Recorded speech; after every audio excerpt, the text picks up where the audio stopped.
Welcome to my channel. My name is Kristina Moyer, and I'm an artist in Turner Valley, Alberta, and that's in Canada. Today's video is a time lapse of a painting.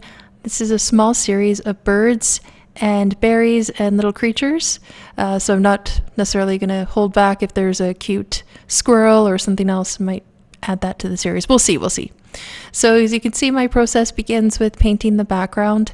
Often with these pre-stretched canvases that you purchase, it's nice to have a background painted on for a couple reasons. One, to just get a tone on there that's not just stark white, and another so that you can just get started, a fun warm-up to just get yourself painting, and also just to get more paint onto that because it's not gessoed too much when you're beginning.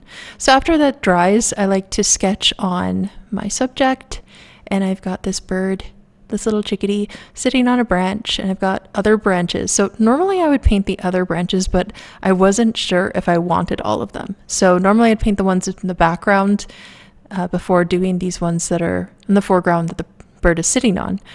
So just heads up, if you're trying to do something similar, I would normally work from back to front typically, but it kind of depends. You don't really have to do that. It just depends how hard it is to go around your subject and that kind of thing. So because it's not too complicated in this particular image with the various branches, I can add them after, and you'll see that I do decide to add them. Spoiler! I decided to add them afterwards just because it felt like it was too empty in the sky. So I like to lay down almost a silhouette of the subject or what I'm working on. So the branch, you'll see, like I went with just kind of a dark mixture of paints, and then I started adding different tones on top, like highlights and lowlights and different colors and that kind of thing. And as I'm working on the little chickadee, I'm kind of blocking the color because we have certain areas where it's really dark and certain areas where it's really light. So it doesn't feel like I should just paint a full silhouette. So I just choose kind of something in between, especially if I have to do little feathers on top of something that shows dark underneath. Then I like to have kind of a base layer that's darker, and then kind of work my layers on top of that get lighter and lighter. And that is just a method that I like to do with this, but certainly you could try something else. I just like how I can have that dark under layer showing. In certain areas it is there, so I don't have to kind of do tiny brushes of these gray, rather than I'm just adding these other tones on top. And I'm having to layer quite a few because when you're adding light on top of dark, sometimes you do have to add quite a bit, especially if your paints aren't fully opaque.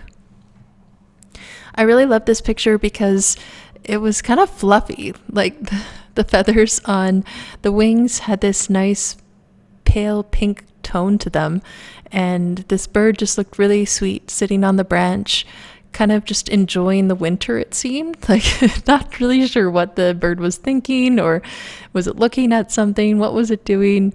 I'm not quite sure, but it's really sweet to imagine just this little bird like trying to stay warm in the winter. So I recently got this nice liner brush, script liner brush, and it is wonderful. I really enjoy it for adding these fun little lines that need to be really thin.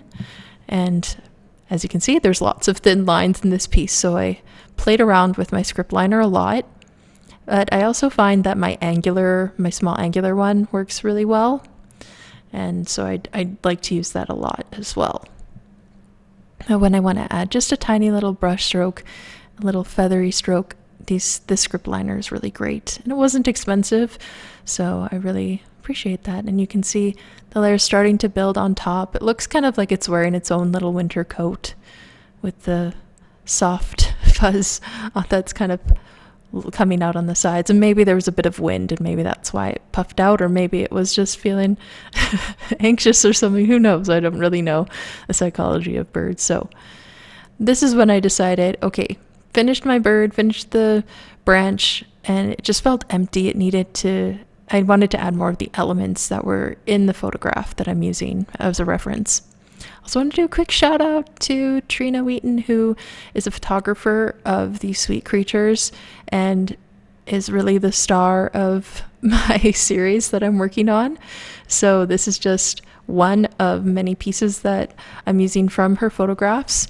I often like to use my own, but I haven't done much in terms of creature photography, and I really wanted to do this for this Christmas sale because I think these fun small images, this is a 6x6, so these smaller ones I think would be interesting for people as gifts at a Christmas sale and within a better budget range.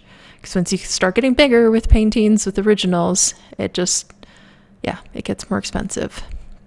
So you can see when I'm trying to paint something behind, it can be a little more challenging when you want to keep the feathers in, that type of thing. So you might have to go back in afterwards and kind of fix that.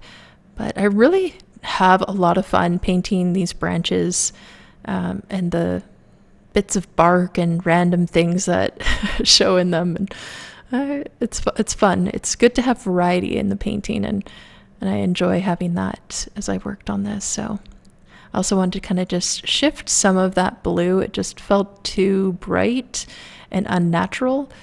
Though in Alberta we do get beautiful blue skies that kind of do seem unnatural at times, but I did think it just from the image I was working on, I didn't quite follow the exact colors of it.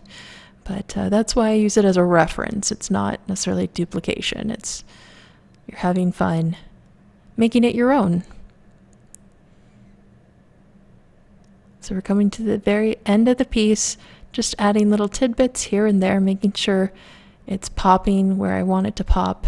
Those little feathers are in there against the branch, and we'll do a signature. So I signed it there initially, but then I wiped it out and did a different one. Well, thank you so much for watching, and I will see you next time.